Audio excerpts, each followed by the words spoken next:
부름받은 자의 자세라는 제목의 말씀으로 하나님 말씀 선포하도록 하겠습니다. 아빠가 누구인지 엄마가 누구인지 전혀 모르는 동네에서 거의 버림받은 아이 하나가 교회로 갔습니다. 교회로 가서 이제 예배를 마치고 쭉 줄을 서서 목회자와 교회 입구에서 인사를 하는데 하필 그날 목사님이 새로 부임하셔서 이 아이를 모릅니다. 그런데 엄마도 없고 아빠도 없는 것을 우리는 고아라 그렇게 말하죠. 근데 목사님이 쭉 지나가는 장로님도 인사하고 권사님도 인사하고 다 친절하게 인사하다가 그 아이를 딱 보자 너 아빠는 누구니? 라고 인사를 했습니다. 그 주변에 있는 모든 교인들이 깜짝 놀라서 하지 말아야 될 말이 나간 겁니다. 목사님은 그날 부임하셨기 때문에 전혀 몰라서 눈치를 보니까 갑자기 조용해지고 싸늘해지는 느낌이 들어서 얼른 목사님이 바꿔서 이렇게 이야기합니다. 너 보니까 누구의 아들인지 알겠다. 너 하나님을 꼭 닮은 것을 보니까 하나님 아들이구나. 이렇게 말하였습니다. 그런데 그 아이가 최근에는 지금 한 주 내내 보면은 한 나라의 대통령 선거 때문에 난리치는 것을 왜 우리나라에서 그것을 계속 방송을 보고 조마조마하는지 참 이유를 모르겠다. 그런 어떤 생각 속에 그 방송을 보는데 한 사람이 소개되는 어떤 일들이 있었습니다. 벤 후프라고 주지사가 되었는데 목사님이 너 닮은 것 누구 닮은지 내가 잘 알겠다. 너 하나님 닮았구나. 너 앞으로 멋지게 될 거야. 라는 그 말을 하나님이 너를 선택하였고 하나님이 너 아버지라고 아버지가 없는 것이 아니라고 이야기해 줬던 그 말을 그 아이가 이제 초등학생밖에 안 되는 그 아이가 마음에 간직하고 수십 년 동안 기도하면서 열심히 살았더니 어느덧 주지사가 되어서 이렇게 대통령 선거에 돕고 있습니다. 이런 이야기를 들었을 때 머리가 쭈삣 서고요. 아주 멋지다라는 생각이 들었습니다. 여러분, 다른 사람들 앞에서 잘 산다라고 이야기할 때 어떤 것을 잘 산다라고 이야기하고 계십니까? 대체로 보면 잘 사는 나에 대해서 이야기할 때는 옆 사람하고 비교해서 무언가 내가 다른 사람에 비해서 부러워할 만한 일들이 있을 때 잘 사는 나라고 그렇게 이야기합니다. 그런 어떤 비교 어떤 생각들을 갖고 있기 때문에 잘 살기도 하고 못 살기도 하고 엉망으로 사는 것이 우리의 인생이라고 그렇게 보여지기도 합니다. 하지만 행복하게 사는 나는 어떤 사람입니까? 잘 사는 나와 조금 다르다는 느낌을 갖습니다. 행복하게 산다는 것은 절대적인 어떤 가치 평가가 있는 것도 아니고 행복하다는 것을 이것은 너무 추상적이고 주관적인 단어이기 때문에 설명하기 매우 힘든 어떤 단어라고 생각되어집니다.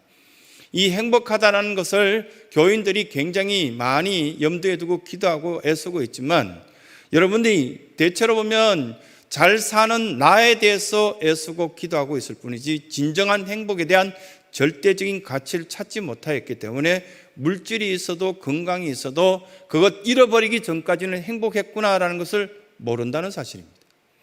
그러다 보니까 지금도 먹는 것에 미련을 두고 우리는 얼마나 좀 더 먹을까 멋지게 먹을까 애쓰고 있지만 사실 아무것도 아니라는 사실을 깨닫게 됩니다. 돈도 그렇습니다. 지금 70이 넘고 80이 넘은 어르신들 가운데 그 돈을 손에 놓지 못하는 경우가 있습니다. 언제 하나님 나라를 갈지 못하지만 이걸 잘 모르는데도 끝까지 그것을 부여잡고 행복해하는 어떤 도구로 사용해야 될 텐데 도구가 되지 못하고 그것에 끌려다니는 안타까운 인생을 살 때 참으로 이것은 행복이 아니라 불행이라는 단어를 우리는 떠올릴 수밖에 없는 그런 상태라 생각되어집니다. 성공은 어떻습니까? 일순간입니다. 근데 대체로 보면 성공이 길 것이라 생각하고 수십 년을 그 성공하기 위해서 그 자리에 갈 때까지 고생합니다. 아이들도 청년들도 그렇습니다. 대학교 입학만 하면 성공이라고 생각합니다. 그런데 막상 대학교에 들어가 보니까 더 험난한 길과 더 어려운 일들이 놓여 있다는 것을 그때 깨닫습니다. 성공은 행복이 아닙니다. 성공은 그때 그 순간 있을 뿐이지 또 지나가 보면 훨씬 더 어려운 그 절벽으로 떨어지는 어떤 자신의 모습들을 발견하는 그 성공이라는 그 뒤에 있는 많은 것들을 우리는 발견하게 되는 겁니다. 그러면 행복하게 살기 위해서는 우리가 어떤 것을 해야 되며 그런데 이 행복한 것들을 행복해지기 위해서 노력하는 가운데 왜 자꾸만 행복의 길에서 벗어났냐고 주님께서는 오늘 본문을 통해서 우리에게 말씀하고 계신다는 사실입니다.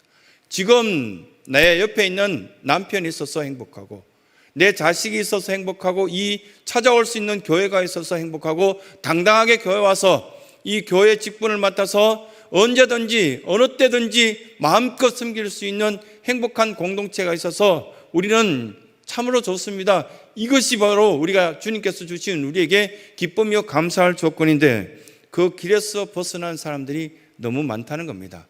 탈선된 성도들, 가나안 교인이라 그러죠. 교회를 갈까 말까 아직도 고민하고 어느 교회를 정하지 못하고, 그러다 보니까 소속감이 없다 보니까 불행한 어떤 인생을 사는 그런 교인들이 날마다 늘어나고 있다라고 생각되어집니다. 이 행복한 어떤 교인이 되기 위해서 그냥 주님께서 주신 The Way, 그 길을 가면 참 좋겠는데, 어느덧 그 사랑을 거부하고 탈선되다 보니까 먹지 말아야 될 것을 먹고요, 부끄럽기 짝이었기 때문에 자꾸 숨어 들어갑니다. 이제까지 우리가 인생을 살아오면서 여러분들 다 알다시피 숨어 들어가서 잘 되는 거 보셨습니까? 이왕이면 당당하게 드러내 보여야 합니다. 우리가 가진 복음을 드러내 보이고, 사랑을 드러내 보이고, 우리 가정이 좋다는 것을 드러내 보이고, 우리 교회만은 교회 없습니다 라고 그렇게 이야기해야 되는데, 뭐 이렇게 길 건너편에 있는 어느 교회 이야기를 끊임없이 하는 어떤 그런 습관으로는 영원히 살아도 행복해질 수 없습니다. 내가 섬기는 어떤 이 공동체를 하나님께서 나를 부르셔서 맡기셨다는 그런 확신이 있을 때, 그때부터 멋진 인생으로 달라지는 것을 우리는 발견합니다. 그래서 부름받은 자는 정체성이 분명합니다. 하나님이 선택한 백성은 정체성이 분명합니다. 이것이 첫 번째 오늘 메시지로 통하여서 우리에게 주신 교훈입니다. 선택이라는 것, 여러분 받았을 때 기분 좋죠. 최근에 여러분들이 트롯이라는 어떤 장르의 음악을 많이 좋아하지 않습니까? 어제도 저도 이렇게 제 끝까지 부를 수 있는 이렇게 가요가 없거든요. 그런데 저도 어제 보니까 이렇게 아내랑 같이 단풍을 즐기면서 거리공원을 이렇게 걷다가요, 저도 안동역 부르고 있던데요. 굉장히 이게 언제 이게 복음으로 들어가요? 복음성가로 들어가지? 이러고 막 같이 웃었습니다. 언제 안 오는 건지 못 오는 건지 하도 듣다 보니까 저도 이게 복음성가인 줄 알고 걷다가 안동역을 부르고 있더라고요. 그런데 저는 그 프로그램을 거의 본 적이 없어요. 그냥 채널을 돌리다 보니까 한번 이렇게 살짝 본 적이 있는데, 거기에서 트롯 어워즈라고 이렇게 노래를 잘하신 분들이 경쟁을 하더라고요. 경쟁을 하는데 막 긴장해서 나중에는 심사위원들이 한 명만 살아남고 다른 사람들은 들어가게 만들더라고요. 그런데 거기에 선택받은 사람들이 거기에 서서 말하는 걸 여러분들이 들어보신 분들이 많을 겁니다. 심지어는 우리 교회 학교 초등학교 1학년, 2학년짜리 애들도 그 모습을 보고 목사님 그거 굉장히 감동적이에요, 다음 주에 꼭 보세요, 제법 그렇게 이야기가 갔어요. 얼마나 좋으면 그러겠어요. 참 기가 막힐 노릇이죠. 저보고 찬송가 잘 불러라고 그렇게 말해도 될까 말까인데, 트롯을 좀 배우라고 초등학교 1학년짜리 저한테 말하고 갔으니까요.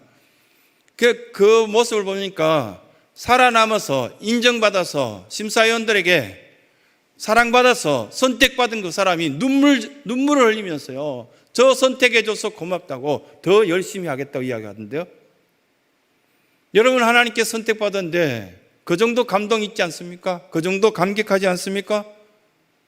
우린 영원히 살 수 있는 하나님 나라로 인도받을 수 있고, 하나님께서는 우리에게 힘드는 문제가 생긴다면 기도하면 기적을 보여주시는데요, 고쳐주시지 않던가요? 돈이 필요하다고 기도하니까 주시지 않던가요? 어려움 처할 때마다 하나님 우리를 선택하신 그 은혜 속에서 저를 지금 이 아픔 속에서 건져달라고 기도했더니 그 기도를 듣지 않으시던가요? 아마도 선택받은 여러분들 하나님 도와주셨고 붙잡아 주셨을 것입니다. 창세기 12장 1절에 보면은 여호와께서 아브라함에게 이르시되 너는 너의 본토 친척 아비집을 떠나 내가 내게 지시할 땅으로 가라. 이렇게 말씀하시면서 아브라함이 복의 근원이 될 것을 말씀해 주시는 그 성경 말씀이 있습니다. 여러분들이 하신 말씀입니다. 너가 가는 그곳에 내가 함께하고 너를 축복하는 자에게 내가 복을 내리고 너를 저주하는 자에게 내가 저주하리니 땅의 모든 족속이 너로 인하여 복을 얻을 것이니라 하신지라. 아멘 아닙니까? 멋지지 않습니까? 우리는 선택받은 사람으로 부름받은 사람으로 살고 있습니다. 우리의 정체성을 분명히 하면 됩니다. 그런데 모호해집니다. 월요일을 지나고 수요일을 지나고 주중 가운데 삶을 살아갈 때 이런 유혹이 있고 저런 유혹일 때 힘든 것 다 합니다. 주님께서도 알고 계십니다. 하지만 그 정체성 분명히 하십시오. 먹을 걸 먹으시고 피해야 될 건 피하십시오. 입에 대지 말아야 될 것은 입에 대지 말아보십시오. 그러면 하나님께서는 더 좋은 것 주십니다. 이왕이면 비싸고 깨끗한 그릇에 더 채워주시는 하나님의 앞에 감사할 어떤 조건들이 날마다 늘어난다는 사실입니다. 로마서 1장 1절에 보면 예수 그리스도의 종 바울은 사도로 부르심을 받아 이렇게 이야기하고 복음을 위하여서 택정함을 받았으니 이렇게 말씀합니다. 로마서 1장 1절뿐만 아니라 여러 하나님 말씀에 보면은 선택받은 자로서 너를 택하여 내가 많은 사람들에게 복을 주겠다라는 어떤 말씀들을 끊임없이 하는 것을 보게 됩니다. 선택받은 사람들이 해야 될 것 두 가지로 축약해서 말씀할 수 있습니다. 첫 번째가 저 죄인입니다. 부끄럽습니다. 저 그렇게 하나님께서 이렇게 사용할 만한 그런 어떤 좋은 그릇 아닙니다. 겸손한 태도의 고백이 먼저 있어야 됩니다.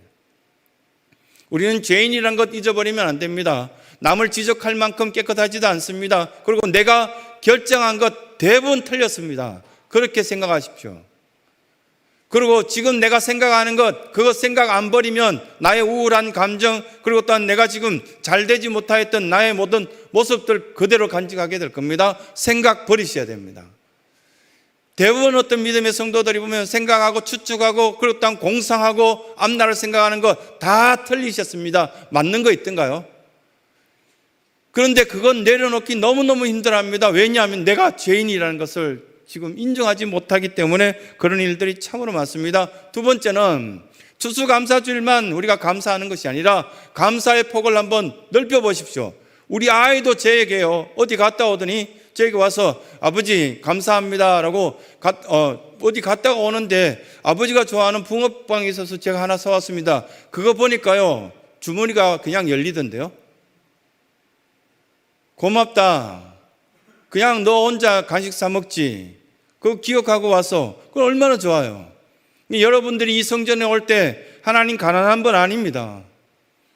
그래서 헌금에 대한 이야기를 거의 하지 않지만 믿음의 폭을 한번 넓혀보십시오. 그릇을 크기를 한번 더 넓혀보셨으면 좋겠다라는 생각이 듭니다. 왜 우리의 정체성이 자꾸만 모호해지고 줄어들고 보잘것없는 결정을 자꾸 하느냐고요.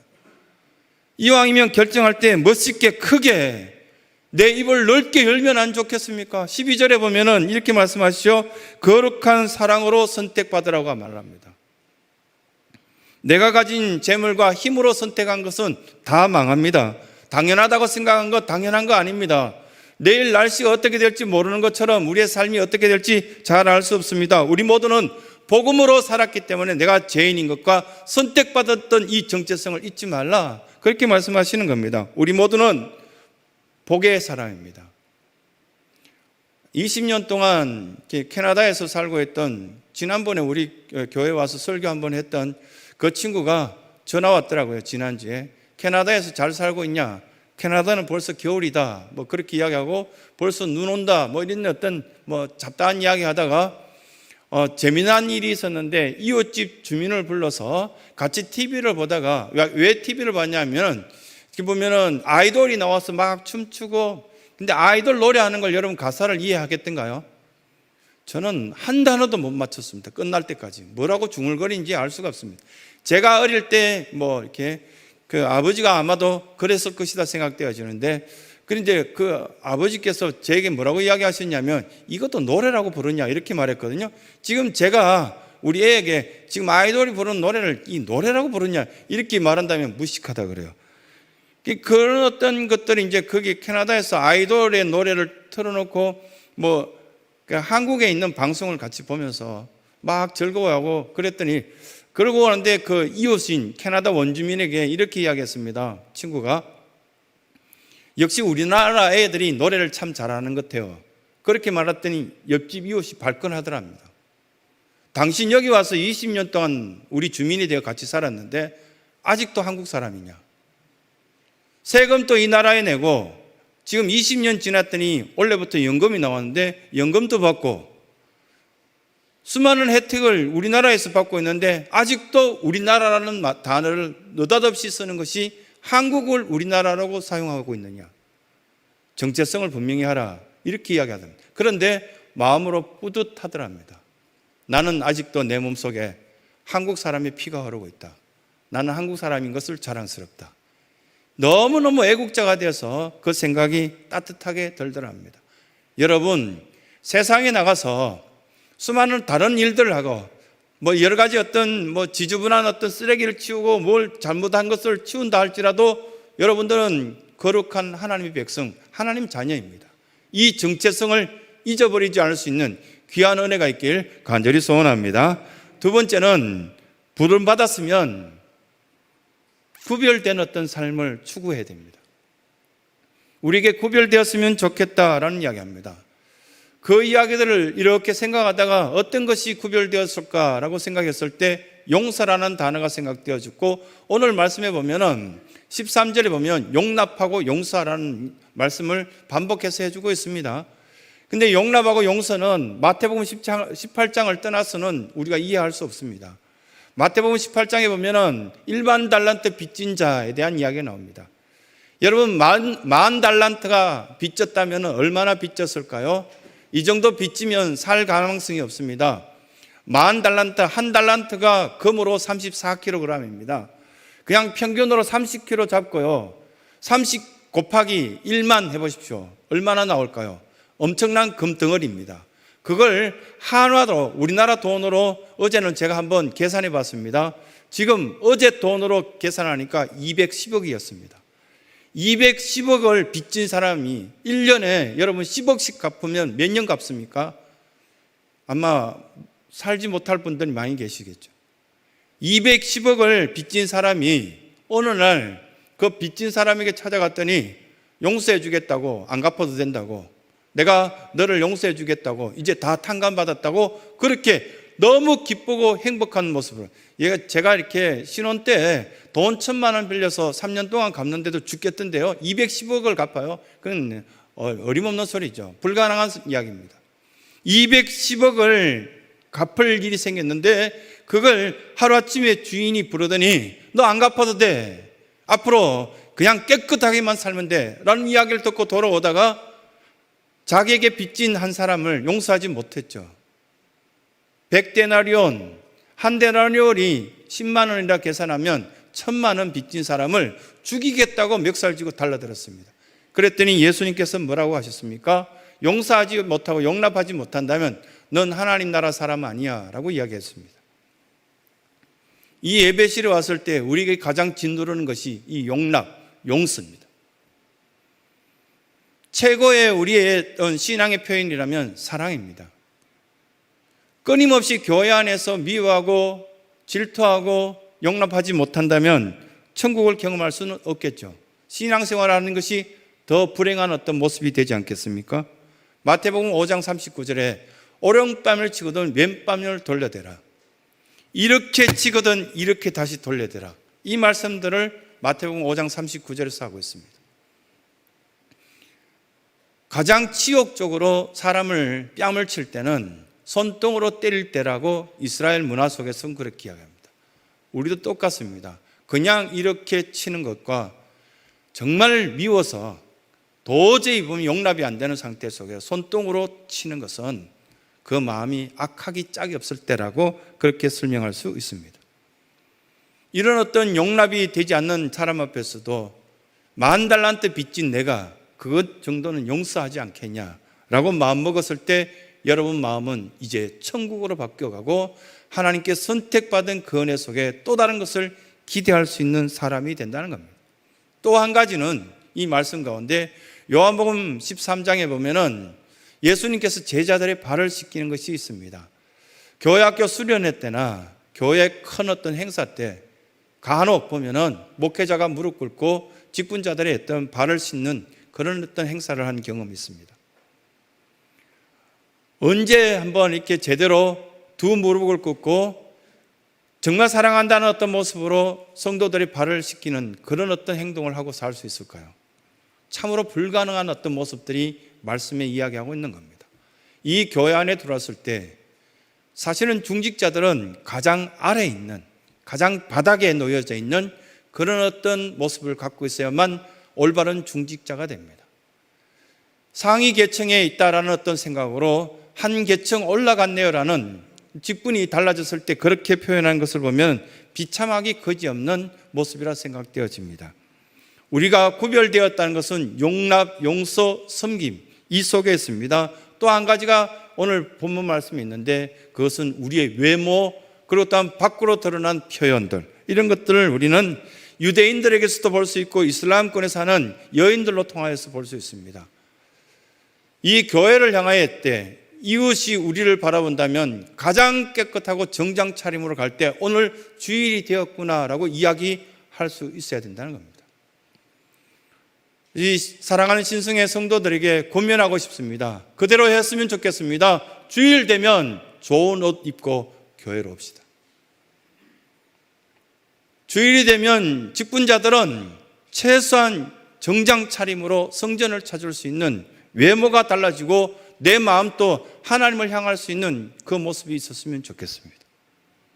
다음 주부터는 우리가 시간도 정하여서 이 교회를 향하겠지만 외모적인 어떤 모습 속에서도 유대인들은 그 조그마한 모자 키파라는 그것을 쓸 때 수많은 사람들이 꼭 그렇게 살아야 되겠냐 물었을 때 하나님께서 나를 사랑하시고 나를 지키시는데 이 정도는 나는 부끄럽지 않다라고 유대인들은 이야기한다고 합니다. 이슬람권에 있는 여인들은 축구 시합을 할 때도 히잡을 쓰고 하고요. 심지어는 올림픽 경기 때 보면은 점프대 위에서 수영복을 입고 뛰어내리는 이슬람권의 여인들도 도대체 이해가 되지 않는 그 물속에 뛰어들면서도 히잡을 벗지 않았습니다. 저 정도인데 우리는 이 정도는 할 수 있어야 되지 않을까? 외모에 대해서 내면에 있던 말씀으로 준비되었다 할지라도 외면적으로도 신성의 성도들은 그 정도는 할 수 있었으면 좋겠다가 아니라 이제는 할 수 있도록 목회자가 앞장서가고 여러분들이 따라간다면 누가 보더라도 저분들이 움직이는 거 보니까 주일이구나. 하나님을 사랑하는 그 모습들이 드러나야 된다라고 우리에게 구별됨을 말씀하고 있는 것입니다. 그래서 하루아침에 이것들이 다 이루어지지는 않겠죠. 그런데 오늘 말씀해 보면 12절 13절에 우리들에게 드러나야 될 어떤 모습들 5가지를 여기서 이야기하고 있습니다. 긍휼하심, 진심으로 우리 마음속에 우러나는 동정심, 그것을 긍휼이라고 표현할 수 있겠습니다. 이 긍휼이라는 단어나 우리나라에서 자주 사용하고 있는 정의라는 단어나 참 해석할 수 없는 단어입니다. 저에게 묻더라고요. 목사님은 정을 어떻게 생각하십니까? 조코파이다 이렇게 이야기했죠. 정을 어떻게 설명하겠습니까? 수많은 어떤 수백 가지, 수천 가지로 정을 표현할 수 있겠습니다. 긍휼하심, 우리 마음속에 우러나는 동정심을 갖고 사랑하는 표현을 한 것을 긍휼이라 이렇게 표현하는데 또 한 가지는 자비고 이 자비는 절에서 이렇게 보면 많이 사용하고 있지만 실제로 성경에서 먼저 사용한 단어가 자비입니다. 겸손과 온유, 이 겸손과 온유는 생각대로 우쭐대지 않고 차분하게 남을 인정하는 어떤 모습들이 겸손과 온유라고 이렇게 쉽게 표현할 수는 있겠습니다. 어쨌든 이 모든 것들은 우리가 밖으로 잘 드러나지 않지만 하나님께서 우리에게 주신 구별된 어떤 모습이 아닐까라고 말씀하시는 것입니다. 최근에까지 토저 목사님이 쓴 책이 굉장히 유행했는데 그 책 가운데 자기 자신을 설명하는 내용이 나옵니다. 토저 목사님이 교회 학교 다닐 때 너무너무 부러워했던 모습이 하나 있었습니다. 자기가 다녔던 그 교회 목사님의 수염이었습니다. 그런데 그 부러워 보이고 멋있어 보이는 수염 나게 해달라고 한 10년 이상 기도했답니다. 심지어는 어느 날 청소년 때는 금식 기도를 작정하고 수염 나게 해달라고 기도했는데 나지 않더라 합니다.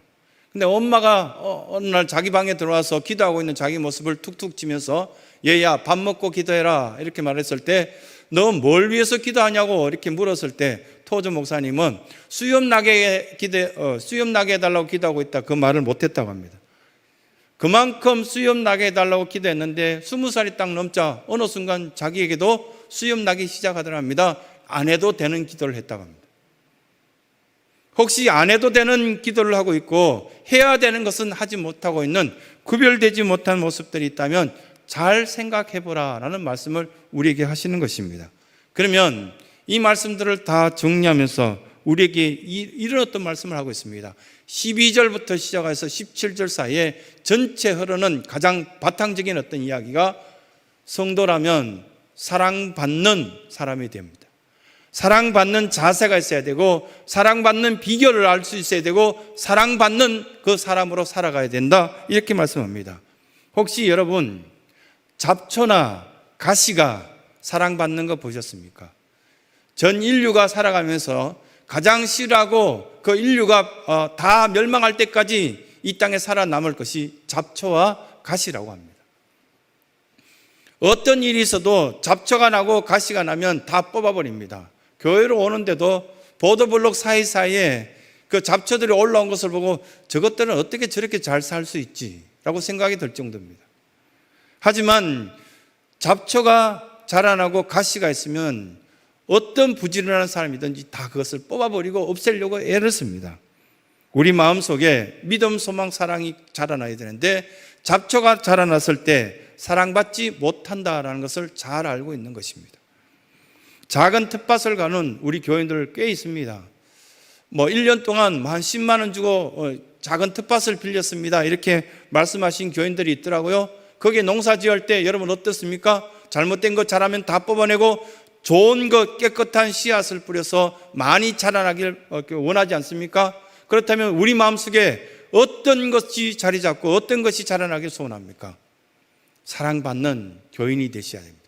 어딜 가든지 존경받는 교인이 되기 위해서 말하는 것, 행동하는 것, 그 어떤 것에서도 구별된 어떤 사람으로 살고자 애쓰는 것이 바로 성도의 부르심 받은 자의 자세구나라고 우리에게 말씀하시는 겁니다. 간혹 보면 그 이야기는 내가 할게 라고 돌발적인 용감한 어떤 태도를 보이는 것 참으로 조심하셔야 됩니다. 성경은 우리에게 한 번 더 생각해보고 한 번 더 참아보고 한 번 더 생각하며 기도해서 보고 하나님께서는 하라면 그때 말하라고 그렇게 말씀하실 때 참 많습니다. 심리학자들이나 많은 철학자들이 우리에게 이야기하기를 3가지 황금이 있는데 내 입으로 이 말이 참말인가 생각해보고 말하라고, 그리고 또 2번째는 필요한 말인가 생각해보고 말하라고, 3번째는 이 말로 통하여서 유익한 것이 있는가 그렇게 생각하고 말하라고 그렇게 말씀하고 있는 것을 보게 됩니다. 이 사랑하는 성도들, 오늘 이 예배실에 찾아서 우리 마음속에 말씀으로 두드리시면서 우리 마음을 열고 그 말씀으로 채우실 때 뚜렷하게 뭐라고 말씀하십니까? 분명히 주님께서는 너의 정체성이 뭐냐고, 주님의 자녀다운 모습이 있느냐고, 구별되었느냐고, 그리고 사랑받을 자세로 사냐고 말씀하실 때 네, 저는 말씀에 근거해서 주님의 자녀다운 어떤 사랑받을 자세로 살겠습니다라고 결단하시는 믿음의 모든 성도들의 삶이 되시길 간절히 소원합니다.